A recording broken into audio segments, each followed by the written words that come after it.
Bien, estudiantes, vamos a continuar entonces con el desarrollo de nuestra clase. Si tienen alguna pregunta, lo van a hacer al finalizar esta primera sesión, ¿no? En este tema que vamos a tratar en la primera sesión es entre la tradición y la modernidad. El logro que queremos, que esperamos, ¿no?, como docentes, es que el estudiante explique la contradicción del proceso de modernización que se dio durante el siglo XIX. Bien, jovencitos, entonces continuamos. Acá están los contenidos que nosotros vamos a ir tratando, ¿no? Vamos a, a ver cada uno de estos temas, como son las etapas, la sociedad virreinal, lo que son las corrientes libertadoras, la llegada de la independencia que trae la llegada de la independencia, los inicios de la etapa republicana, el Estado y la nación, las continuidades, las rupturas y lo que nosotros esperábamos, los cambios, ¿no?, que vamos a ir analizando cada uno de ellos. Y empezamos observando estas tres imágenes, ¿verdad? Al observar estas tres imágenes, ¿no?, yo lo relaciono, por ejemplo, la primera lo iré a relacionar con lo que es el Imperio Incaico, ¿no? El Imperio Incaico. En esta segunda imagen que puedo observar un enfrentamiento a lo que es la llegada de los españoles y el sometimiento pues indígena. Y en la otra imagen estamos viendo la iglesia, ¿verdad? O sea, el establecimiento ya de un virreinato, ¿no? Tres imágenes pues que prácticamente hablan por sí solas. Vamos a continuar entonces y vemos la etapa de nuestra historia del Perú.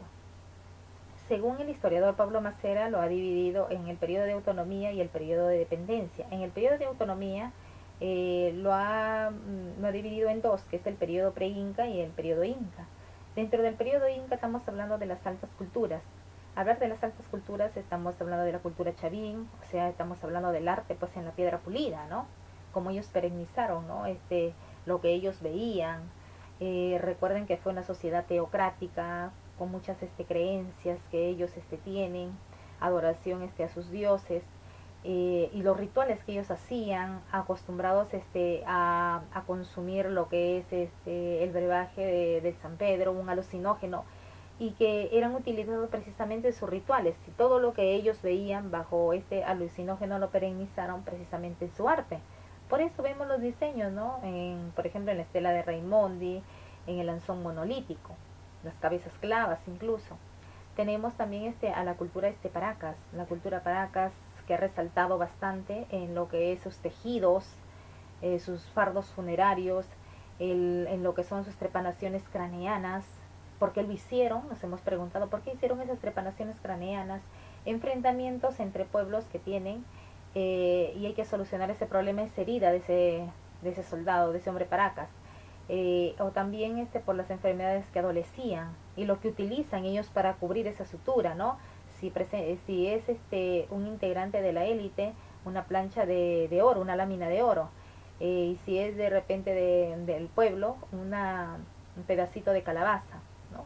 Y que llegaron a tener éxito, muchas veces sí. Y como lo sabemos, pues se han encontrado callosidades, ¿no? Lo cual que este hombre Paracas tuvo éxito, ¿no? Los mejores cirujanos. También el arte en el proceso de, también resalta, perdón, en el proceso de momificación, ¿no?, que ellos hicieron. Tenemos también la cultura Nazca, el horror al vacío, como lo podemos ver, ni un espacio en blanco. Las líneas de Nazca también resaltan bastante. En nuestra costa norte están nuestras ricas culturas, Moche y Chimú, Moche con su famoso dios Ayapaé. En el trabajo que hacen los moche, ¿no?, en lo que son la cerámica, el arte en la cerámica, donde ellos perennizan su vida cotidiana, ¿no? ¿Cómo hemos podido nosotros saber de qué se alimentaban el hombre mochica, qué estilo de vida llevaban, los alimentos que ellos consumían y las enfermedades que adolecieron? Precisamente se llega todo esto a saber a través de sus vestigios que nos han dejado, como son los retratos. Son representaciones, ¿no?, desde que ellos despiertan hasta que van a descansar. También tenemos la portada del sol del hombre de la cultura tiahuanaco, ¿no?, en nuestro sur de nuestro Perú. Y no podemos dejar de mencionar a lo que es nuestra cultura chimú, ¿verdad? El arte en la orfebrería, el trabajo que ellos, un trabajo tan fino y tan delicado que hacen con el oro, la plata, el cobre, las aleaciones que llegan a hacer, ¿no? Gargantillas, brazaletes, ¿no? Orejeras, narigueras, pectorales. Y acá, como estamos observando, el famoso cuchillo ceremonial perteneciente también a una cultura del norte, que es la cultura lambayeque. Todas estas características que se han ido mencionando, las costumbres, el arte que han tenido estas culturas pre-inca, fueron mejoradas y superadas por la cultura inca. Hablar de la cultura inca, estamos hablando de un gran imperio que tiene pues su pleno apogeo, pero que también tiene su decadencia. Hablar de un inca que llega pues a gobernar, ¿no? Pero que piensa en su pueblo, ¿no? Por eso existen las tierras del sol, las tierras del inca, ¿no? Las tierras del estado, pero que no hay un egoísmo, porque cuando hay periodos de repente que se necesita, periodo de sequía, se toma lo más sagrado para no dejar de hambre a su pueblo.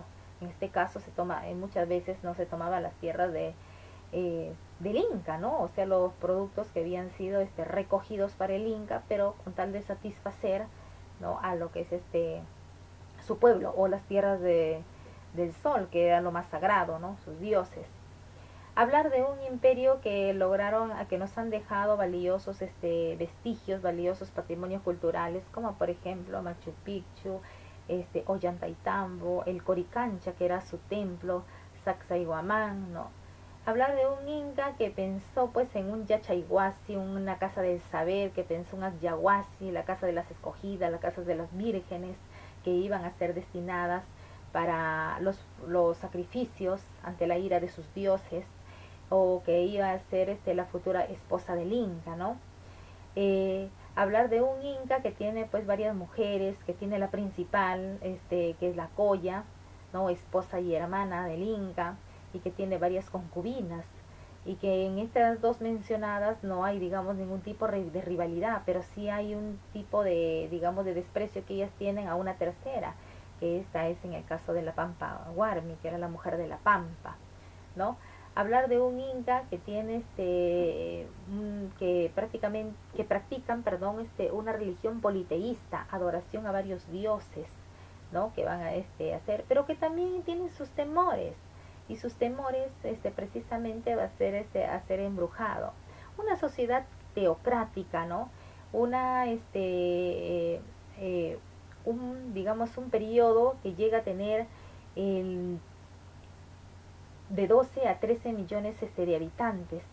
Y nosotros nos hemos preguntado entonces si tienen de 12 a 13 millones de habitantes, cómo cierta cantidad tan reducida de españoles lograron someternos y tenernos bajo su dominio, ¿no? Eso lo vamos a ir posteriormente también desarrollando. Bien, entonces este periodo de autonomía se va a dar con las culturas pre-inca y la cultura inca, donde en la cultura pre-inca la minería, tanto en la cultura pre-inca como en la inca, la minería va a ser pues utilitaria, lo utilizan para lo que son sus joyas o de repente sus vasos ceremoniales, ¿no? Y luego está la otra etapa de dependencia. La otra etapa de dependencia empieza con la llegada de los españoles, con el descubrimiento, una invasión, la colonia, el proceso de nuestra independencia y la república hasta nuestros días, ¿no? Que se ha dado. Bien, como lo podemos ver, por ejemplo, también en estas imágenes, ¿no? Y vemos una sociedad virreinal. Una sociedad virreinal. ¿Cuándo se da el establecimiento del virreinato? Recordamos un poquito, a ver acá, nos vamos. Cuando llegan, con la llegada de los españoles, ¿verdad? Llegan los españoles, nos hablan de 3 socios de la conquista. Estamos hablando de Diego de Almagro, Francisco Pizarro y Hernando de Luque. Los dos primeros, ¿no? Muy pobres, ignorantes, pero que sí vienen con muchas ansias de salir de la pobreza y lo logran.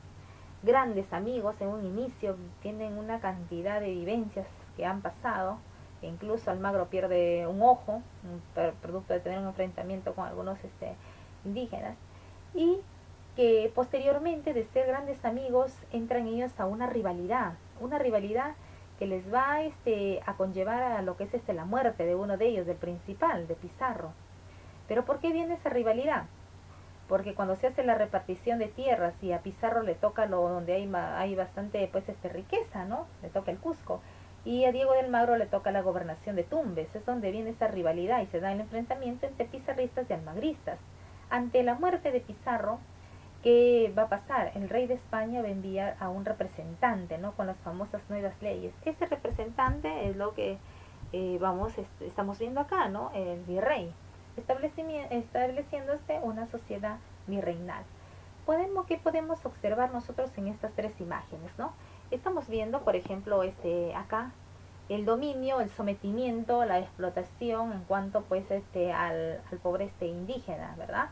Porque como les había mencionado anteriormente, la minería durante este periodo de autonomía fue utilitaria, pero con la llegada de los españoles ya no es utilitaria, da un cambio. Y ese cambio precisamente es de que la minería pasa a ser ya lucrativa. A ellos lo que les interesa es generar riqueza. Imagínense que cuando ya los españoles se llegan a establecer y ellos comienzan incluso a fundir las estatuas de sus dioses, ¿no? Llegan a fundir y lo llegan a enviar constantemente, pues a hacer los envíos a España, así como también los mejores tejidos, porque la explotación no solamente se da del indígena, pues en el caso de la minería, sino también se da pues en cuanto a los obrajes. Los mejores tejidos de una lana muy fina son enviados para España. Tanto enviar constantemente lo que es cargamento de oro es lo que va a traer la aparición también de piratas y corsarios, ¿no? Que se va a dar. Vemos que cambia pues el modo de gobierno. Políticamente vamos a tener una monarquía absolutista, un representante, un virrey. Ya no hay un inca, hay un virrey, ¿verdad? Que es enviado, pues un hombre de confianza, enviado por el rey de España, que al terminar su periodo se le hacía el famoso juicio de residencia, y si se le encontraba por ahí algo negativo, unos malos manejos que había hecho durante este periodo, entonces las penas también eran drásticas, ¿no? Y acá estamos viendo, por ejemplo, a lo que es la iglesia. ¿Qué rol juega la iglesia acá? La iglesia supuestamente debería tener una finalidad, velar por los individuos, velar por los más oprimidos, que en este caso son los indígenas. Pero vamos a ir desde un inicio. Cuando los españoles se llegan ya a establecer en nuestro país, se hace la fundación de ciudades. La primera ciudad que se llega a fundar es San Miguel de Tangarará, en el departamento de Piura. Pero para fundar una ciudad se tenía que tener ciertos requisitos. Estos requisitos tenía que ser cercanía al agua, cercanía a la leña, gozar de un buen clima. Y posteriormente se iba a la fundación, ¿no?, de esta ciudad. Y lo primero que se mandaba a construir era precisamente eso, una iglesia. ¿Con qué finalidad se llega a fundar una iglesia? Para adoctrinar a ese indígena. Podemos imaginarnos el gran cambio que se llega a dar de este indígena, de tener sus creencias, de tener una religión politeísta, creer en varios dioses para creer en algo nuevo que no conoce. Fue un cambio pues tan duro, tan drástico, tener que ellos ver y de repente participar también en la fundición de sus dioses, de sus estatuas, porque recuerden que eran fundidos para luego pues convertirse en barritas y llevarlos o ser enviados a España, ¿no? Fue un cambio tan drástico, todas sus costumbres, y ahora ser sometidos, ¿verdad? Trabajar pues en horarios pues con unos periodos muy largos, mal alimentados, golpeados, ¿no? Que así, y el indígena se ha caracterizado siempre por ser pues sumiso, ¿no? Por no reclamar, por ser callado. Pero no solamente se da la explotación del indígena, también se viene la llegada de los africanos. ¿Con qué finalidad se trae un africano? Cuando llegan a desaparecer precisamente gran cantidad de los indígenas, ¿no? Llegan a desaparecer por los malos tratos de los españoles. Entonces, ¿qué hacen los españoles? Traen a los africanos para que trabajen en las minas. Pero se dan con una sorpresa, que los africanos nunca lograron adaptarse pues a los centros mineros, porque los centros mineros están ubicados en nuestro Ande. ¿Y a dónde van a ser derivados posteriormente estos africanos? Son derivados a las haciendas de nuestra costa, ¿verdad? Bien, entonces Vamos a ir continuando y vemos las corrientes libertadoras y el inicio de la república, ¿verdad? Corrientes libertadoras, corriente libertadora del sur y la corriente libertadora del norte. ¿A raíz de qué se viene este proceso de independencia? ¿No? A raíz de tanta explotación que se sigue pues dando, que se está dando en cuanto pues a los indígenas y sobre todo a la marginación que hay en cuanto a los criollos. ¿Y quiénes son los criollos? Los criollos eran los hijos de los españoles. Los españoles cuando se establecen en nuestro país comienzan a casarse, a contraer nupcias y tienen sus hijos. Esos hijos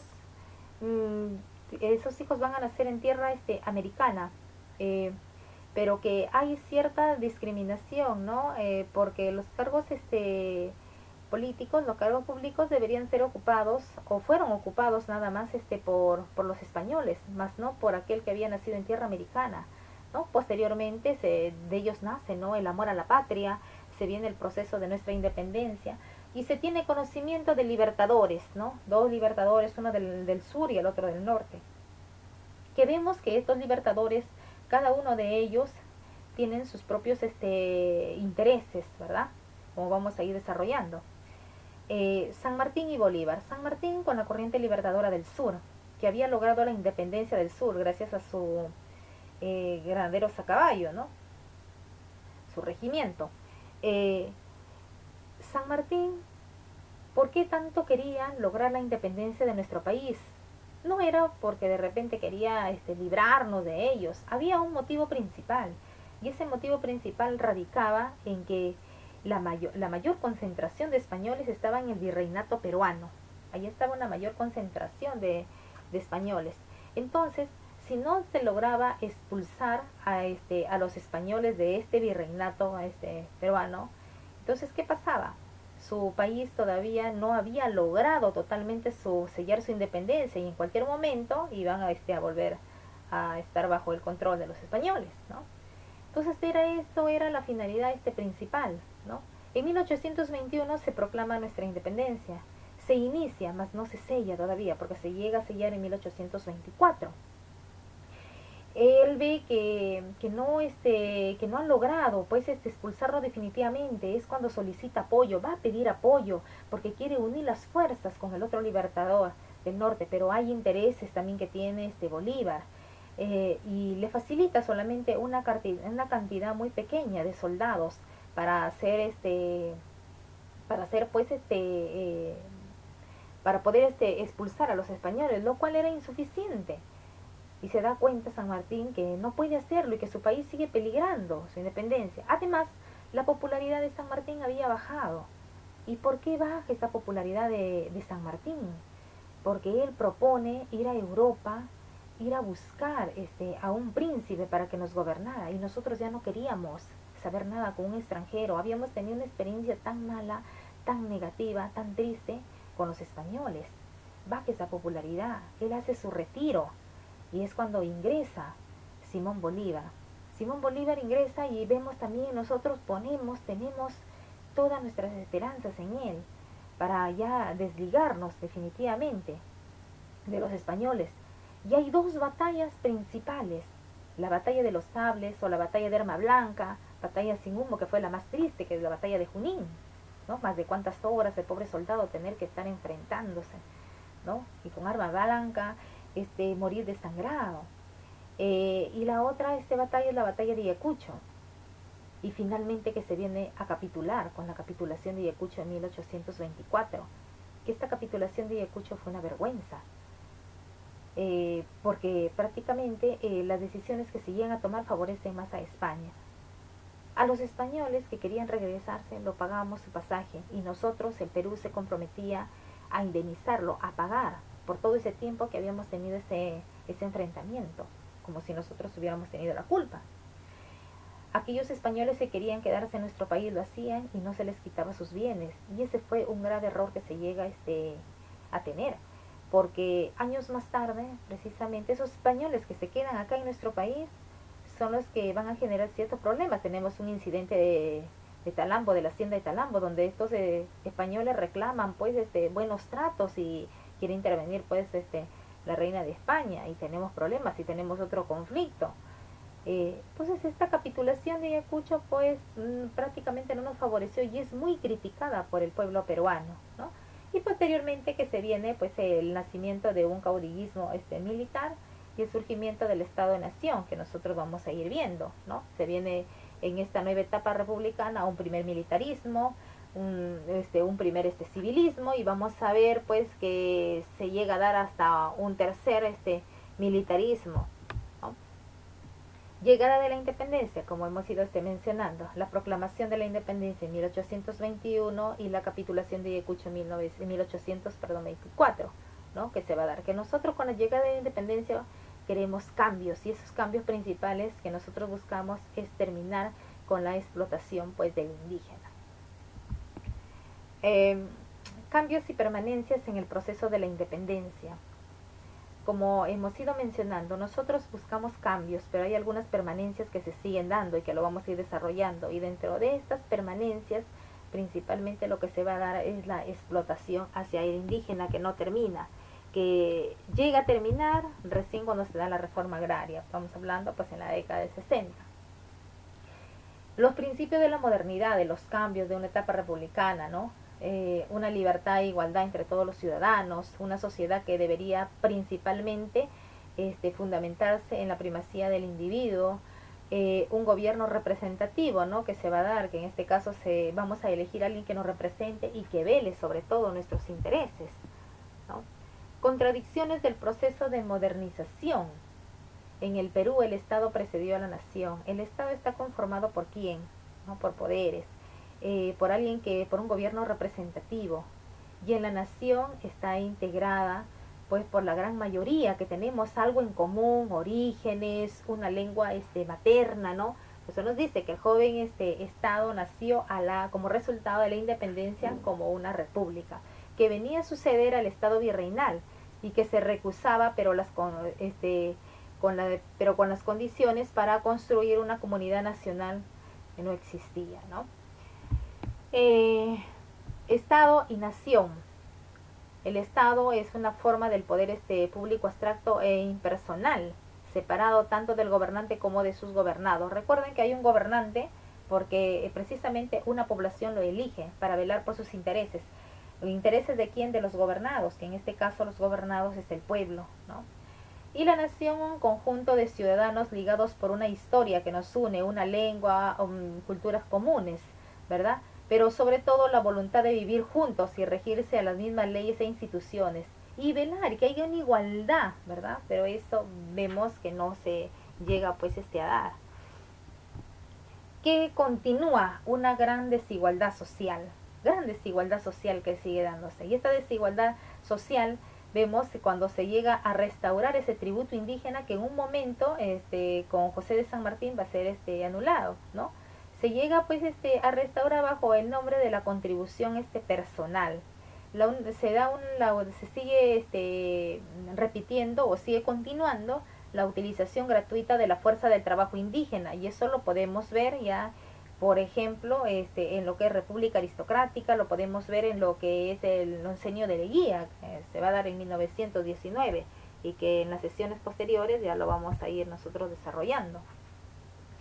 Continuidades colonial al Perú republicano. Continuamos con la prolongación de la tutela impuesta a los negros bajo la denominación de sus amos hasta que cumplieron los 50 años de edad. Otros que fueron también explotados y que vivieron en pésimas condiciones fueron también los africanos, incluso las mujeres, ¿no? Las mujeres eran constantemente pues ultrajadas, ¿no? Y vivían pues ellos también de manera en una esclavitud, ¿no? Como acá nos dice, que cuando cumplían recién los 50 años de edad, bueno, ya pasaban ya algunos de ellos a tener su libertad. El rol o el papel que juega la iglesia. ¿Qué rol juega en este caso la iglesia? La iglesia no estaba a favor del más oprimido, sino la iglesia estaba del lado de quienes daban pues esos diezmos, quienes a la iglesia, quienes daban bienes, ¿no? Por eso nos dice, la última continuidad fue el papel central de la iglesia en la república, con su gran poder que tiene sobre las almas. Recordemos que los españoles son bien católicos, pero la base de su poder no era solo su ascendencia espiritual. En el Perú ella tenía ingentes propiedades pues inmuebles, ¿no? Fruto de donaciones que se daban, los diezmos, los censos, ¿no? Todo eso, por eso que ellos estaban, pues digamos, más cercanos de la clase alta, y la clase alta era un grupo reducido, la mayoría era el pueblo, que representaban pues los indígenas, y que a propósito ellos trabajaban de manera gratuita las tierras también de la iglesia. La iglesia, pues, los que van, supuestamente a adoctrinar, ¿no? Al indígena, protegerlos, al indígena. Dentro de las rupturas del Perú colonial, debemos resaltar, algo muy importante. Como acá nos menciona, una disgregación de la economía colonial, degradación del poder político, al interior de las sociedades originarias, y sobre todo, es que se va, a romper definitivamente el vínculo con el rey de España, ¿no? Se rompe pues el vínculo con el rey de España, y ya nosotros pasamos a tener ya un gobierno representativo, ¿no? Que se va a elegir para supuestamente pues velar, ¿no? Nuestros intereses. Otra ruptura es la debilidad que se va a dar pues en el Estado central, lo que va a dar lugar a la privatización del poder y a la constitución de fuertes poderes locales, que se van a encargar de encuadrar a la población indígena a través de la violencia, utilizando la violencia y la imposición, ¿no? Vemos que entonces estos puntos principales. El siglo XIX, inicio de la promesa peruana. Caudillaje militar, constituciones, guerras civiles que se van a dar durante este inicio de la etapa republicana, la guerra de la Confederación Peruano-Boliviana, en la era del guano, surgimiento del primer civilismo, la guerra del Pacífico. Bien, la guerra de la Confederación Peruano-Boliviana, que se da en 1836 y 1839. Se dan entre los gobiernos peruanos Luis José de Orbegoso y Andrés de Santa Cruz, gobierno boliviano. ¿Qué sucede con esta Confederación Peruano-Boliviana? A ver, antes de Luis José de Orbegoso estaba gobernando Agustín Gamarra, el mariscal, que fue ejerció pues un gobierno fuerte, que logró enfrentar varias conspiraciones, ¿no? Y saliendo muy exitoso. Que él ya había visto Bolivia y tenía ese proyecto de unir Bolivia con el Perú, con nuestro país, pero él quería que prime nuestro país. Y Santa Cruz quería lo mismo, ¿no? Él quería que prime su país, y se da cuenta que con Agustín Gamarra no iba a llegar a ningún acuerdo, porque los dos eran muy astutos. Entonces espera el siguiente gobierno, en este caso Luis José de Orbegoso. Luis José de Orbegoso, quien puede manipular, y se llega pues a dar esta Confederación Peruano-Boliviana, primando lo que es el país de Bolivia. Pero hay alguien que se opone acá, el presidente más joven de nuestro país, 29 añitos, y que va a ser fusilado, precisamente por órdenes de Santa Cruz. Estamos hablando de Felipe Santiago Salaverry. Él se opone y hace un levantamiento, pero no se tiene éxito. Entonces nosotros estábamos prácticamente ya decepcionados, no había quien nos salve, ¿no? De esta confederación ya que se había establecido y que estaba primando el país de Bolivia. Es ahí cuando surge el país vecino de Chile. Chile, y que hasta entonces nosotros hasta 1839 pensábamos que era pues un país amigo, solidario, y que gracias a él, con sus campañas restauradoras, se llegan pues a disolver la Confederación Peruano-Boliviana, un agradecimiento que todavía teníamos, pero las intenciones era otra. ¿Qué pasaba si esta confederación quedaba establecida, ¿no? Se hubiera hecho muchísimo el Estado muchísimo más poderoso y más difícil para que Chile pueda atacar. Los intereses que él tenía, él había visto, eran, pues ya sabemos, ¿no? Nuestras salitreras, y las salitreras también de Bolivia. Bien, luego nos habla también de la era del guano y de las oportunidades perdidas. ¿Por qué oportunidades perdidas? Imagínense, la era del guano, el boom guanero, la prosperidad falaz que se da con el gobierno de Ramón Castilla, con su primer gobierno. Vivimos la época de oro. Un ingreso a la economía peruana era de un 80%, y como resultado de la venta del guano de las islas, y que ni siquiera un peruano había descubierto, ¿no? Que era un gran fertilizante, sino que había sido observado por por Alexander von Humboldt, un extranjero, que le llama la atención para qué puede servir esos cerros, ¿no? De las aves que dedicaban el excremento que se había ido acumulando durante años, eran cerros, y que más bien provocaba un fastidio para la población. Y a él le llama la atención para qué puede servir. Manda para que sea analizado y se dan con un resultado de que es un buen fertilizante. Comenzamos nosotros a vender a Europa, porque Europa necesitaba fertilizantes, sus tierras estaban débiles. Recuerden que en Europa había constantes enfrentamientos que se daban entre pueblos, entonces ellos urgen, ¿no?, a sus tierras, ¿no?, nutrirlas para poder sembrarlas y tener una buena producción. Y comenzamos nosotros a vender. Pero en ese proceso que nosotros comenzamos a vender, hay intermediarios, dicen, yo quiero vender, yo quiero ser el intermediario, yo lo voy a colocar por allá a un buen postor, pero tú me tienes que dar una comisión. Bien, el Estado, acá está tu comisión, ¿no? Se van, lo vendían para Europa y decían, mira, no te puedo pagar al Estado, no te puedo pagar todavía porque allá no me han pagado. Y ellos habían cobrado de ella y habían cobrado del Estado, unos grandes estafadores, ¿no? ¿Quiénes eran ellos? Los criollos. Posteriormente va a pasar, para evitar todos estos prácticamente que se beneficien cierto grupo de personas, va a pasar a mano de la Casa Dreyfus, ¿no? Eso se da durante el gobierno de Balta. La Casa Dreyfus es la que se va a encargar ya de la venta del guano, ¿no? Y la Casa Dreyfus se llega a firmar con una empresa de París, ¿no?, francesa. Y y se va a dar cuando es ministro de Hacienda Nicolás de Piérola. Y con ese dinero, con ese ingreso, se llega a hacer la construcción de los ferrocarriles, dándose la famosa era de los ferrocarriles, ¿no? Incluso se trae a un ingeniero extranjero, Enrique Mainz, ¿no?, para que haga los primeros trazos y todo. Y comenzamos, ¿no?, a hacer estas construcciones. Y también termina con el gobierno de Balta, termina lo que es el primer militarismo. Termina el primer militarismo, que se caracteriza por los constantes golpes de Estado, inestabilidad política, y ahora se apuesta por un gobierno civil, iniciándose el primer civilismo. Fundador del partido civil, ¿no?, Manuel Pardo, que comete, digamos, un error. Y ese error va a ser firmar ese tratado secreto o ese tratado de alianza defensiva, se va a dar con Bolivia, ante un posible enfrentamiento, ¿no? Y ese va a ser prácticamente nuestra cruz, porque nosotros ingresamos posteriormente a la Guerra del Pacífico, ¿no? Ese tratado defensivo que se va a traer sus consecuencias, por eso que finaliza también en lo que es el primer civilismo y posteriormente se viene el segundo militarismo. Nosotros ingresamos a la Guerra del Pacífico y ¿cuál era nuestra realidad? Una crisis económica, ya no había exportaciones de guano, ¿verdad? Porque ese fue solamente por prosperidad, ojalá, se llega a descubrir algo fertilizantes más cómodo que los europeos van a comprar, ¿no? Van a preferir comprar, lo cual les va a salir más barato. Nuestra situación económica era de que no había armamento, los soldados no estaban preparados.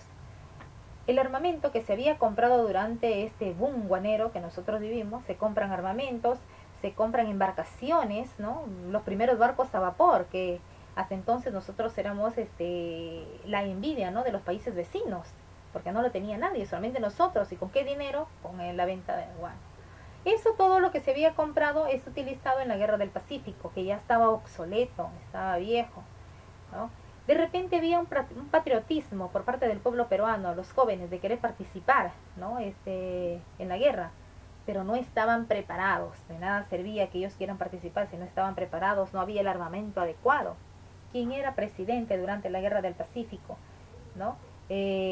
Mariano Ignacio Prado, que a propósito nos deja también abandonados, ¿no?, en plena guerra, y va a tomar el mando el general La Puerta, un anciano de más de 60 años que no es firme en tomar sus decisiones, por eso que le da un golpe de estado e ingresa posteriormente Piérola. Se fracasa la Guerra del Pacífico por varios factores, y el principal porque no hubo una unión entre militares, había un egoísmo, ¿no? Uno quería brillar más que el otro.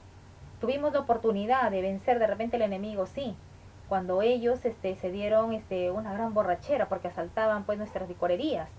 Pudimos atacar, pero no lo hicimos. Había tanta era la desunión que había pues y aparte que no se daba, no había un armamento adecuado, que familias que tenían un poder económico, una economía estable, dan cierta cantidad de dinero para que se compre armamento, cuando la decisión más acta debió ser del presidente quedarse, enfrentar, ¿no?, lo que era esta guerra y designar a alguien que vaya a comprar armamentos a Europa y no ir él. Bueno, eso también ya posteriormente les voy a ir aclarando qué intereses principales tuvo Mariano Ignacio Prado, por qué fue ese retiro que él hace. Bien, esta guerra del Pacífico, que empieza en 1879 y termina en 1884 con el famoso Tratado de Ancón, que también fue una vergüenza ese Tratado de Ancón, porque cedíamos definitivamente Tarapacá y quedaba por un espacio de 10 años lo que era Tacna y Arica, y mediante un plebiscito se iba a resolver. Pasaron 10 años y no se llegó a solucionar ese problema. Hablar de la guerra del Pacífico es acordarnos cómo ellos nos aíslan totalmente y bombardean todos los puertos, incendian lo que son nuestras haciendas azucareras, arroceras, los saqueos que hacen el ingreso a Lima y que quieren, pues comienzan a incendiar, a saquear, y para parar eso, esas buenas familias pagan cierta cantidad de dinero, ¿no?, como una extorsión, un cupo que dan a quien, al famoso Patricio Lynch, ¿no?, que se llega a dar. Las violaciones que hacen a las mujeres, el famoso repase, viendo a ese soldado peruano que está agonizando y masacrarle, ¿no?, echancarle el cráneo, era pues algo muy triste. Fue muy sanguinario y muy triste lo que se pasó pues en 1879, ¿no?, a partir de 1879 hasta el 84. Se dice que cuando ya se firma la paz, el pueblo limeño quedó prácticamente traumado. Todavía tuvo que pasar 15 días para recién salir de sus casas porque tenían el temor de que haya todavía ese enfrentamiento, de que los chilenos todavía hacían en nuestro país. Y a nosotros nos dejan económicamente pues quebrados, no hay dinero, no sabíamos de dónde sacar dinero, qué hacer, lo cual por acá lo vamos a ir nosotros tocando a ver, acá, perdón, a ver, acá vamos vamos a enfocarnos.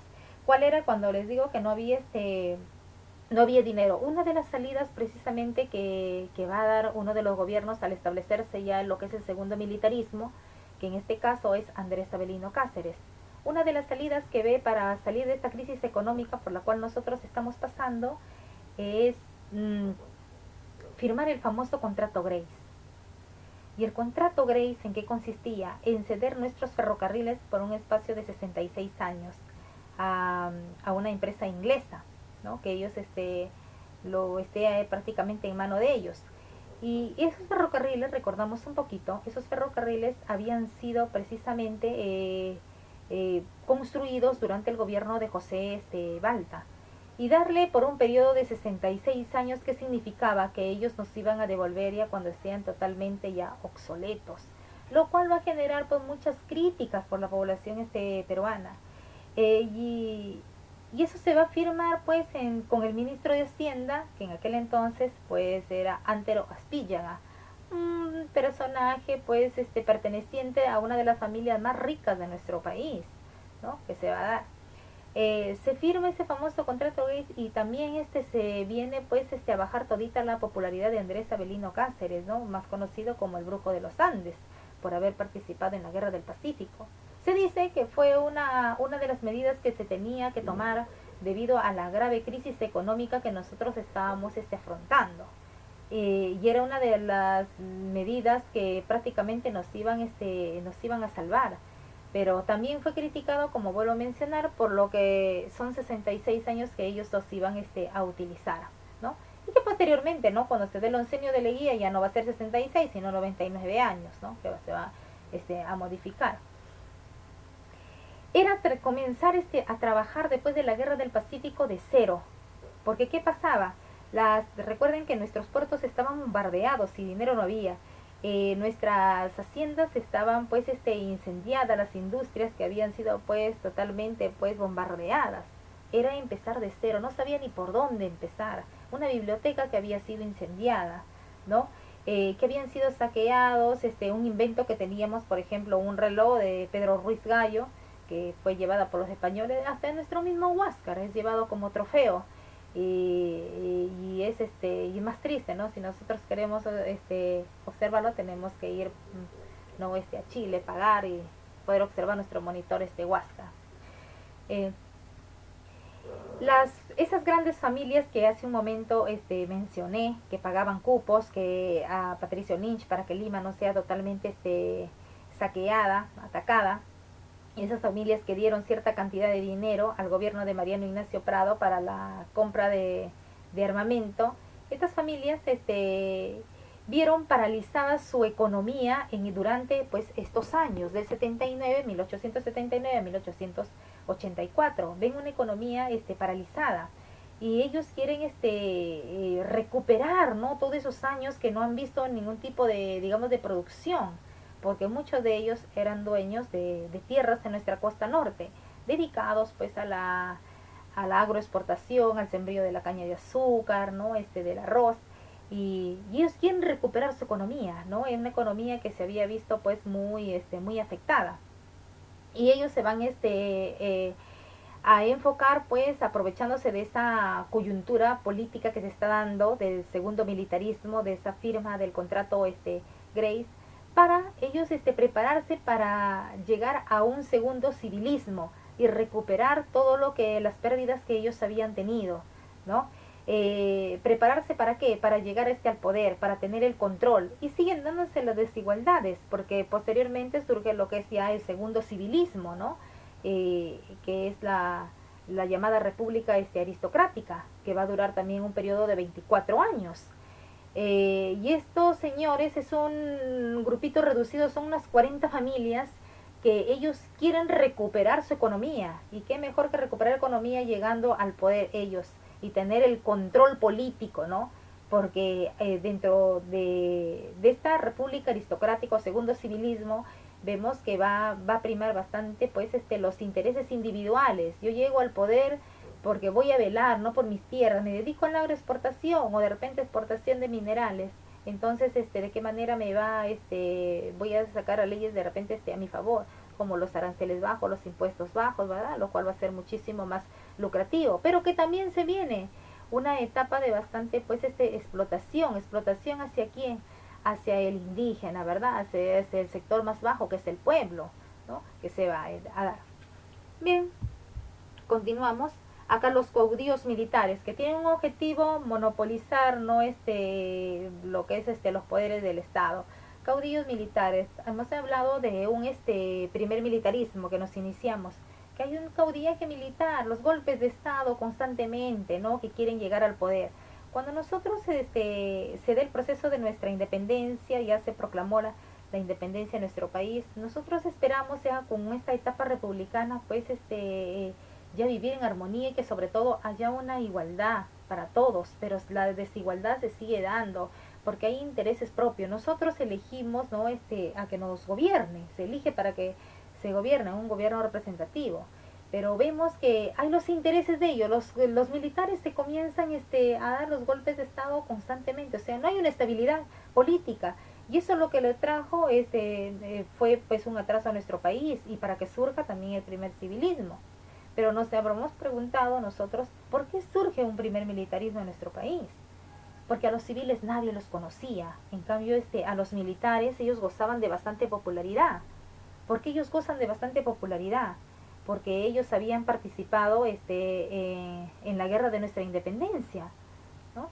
Y por eso es que llegan al poder los militares. Un primer militarismo que se inicia con José de la Mar y que va a terminar pues con José Balta, dándose la firma del contrato Dreyfus, y un contrato Dreyfus que precisamente se da ante estos intereses de los intermediarios para poder vender, ¿no?, el guano, que entonces ellos se peleaban, ¿no? Entonces, para evitar todos esos problemas se firma pues un contrato con la casa Dreyfus, ¿no?, para evitar, y que se da una era de los ferrocarriles, la construcción de ferrocarriles gracias a ese boom guanero, gracias a esa prosperidad falaz, que nosotros no supimos aprovechar esta prosperidad falaz, porque termina esta prosperidad falaz y nosotros nos vemos envueltos en una crisis económica.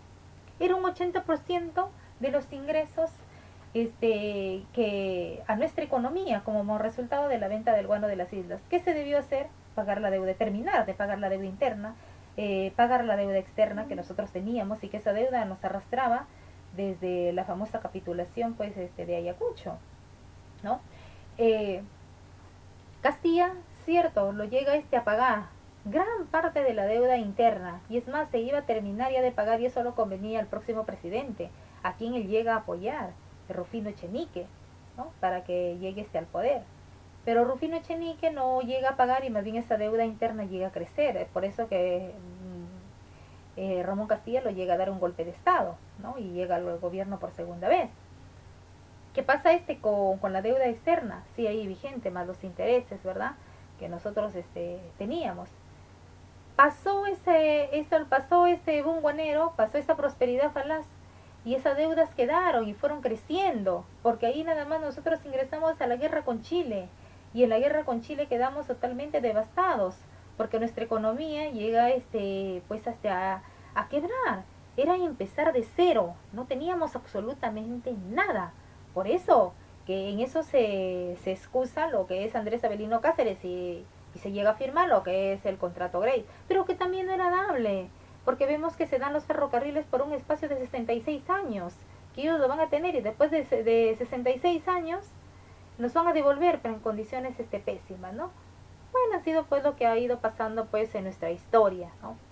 Las decisiones que han tomado nuestros gobernantes. Bien, estimados estudiantes, hay 4 preguntas que les va a ayudar para reforzar sus conocimientos.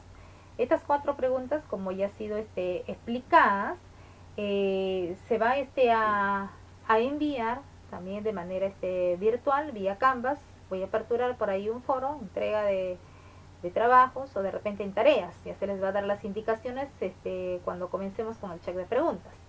Bien, lo cual ustedes lo van a entregar, el tiempo ya saben, para integrar desde día está abierto desde el día lunes hasta el domingo a la medianoche. Cualquier cosa ya posteriormente estamos aclarando. Acá tenemos la bibliografía que se han empleado para esta clase, que a ustedes les va a servir también, pueden revisarlo, aparte del material bibliográfico también que tenemos en lo que es nuestro sílabo. Y les recuerdo que para complementar lo trabajado en esta sesión, esta primera sesión, hay que leer el texto que está también en Canvas, que es de Nelson Manrique, ¿no? Eso les va a ayudar bastante a ustedes para complementar y sobre todo resolver lo que es su autoevaluación. Bueno, agradezco bastante la participación de ustedes y cualquier consulta lo vamos a hacer de manera virtual en nuestro chat de preguntas, o si no también lo hacen a través de los foros. Bueno, gracias estudiantes, pasamos entonces a la otra etapa que va a ser el chat de preguntas, ¿ya? Gracias.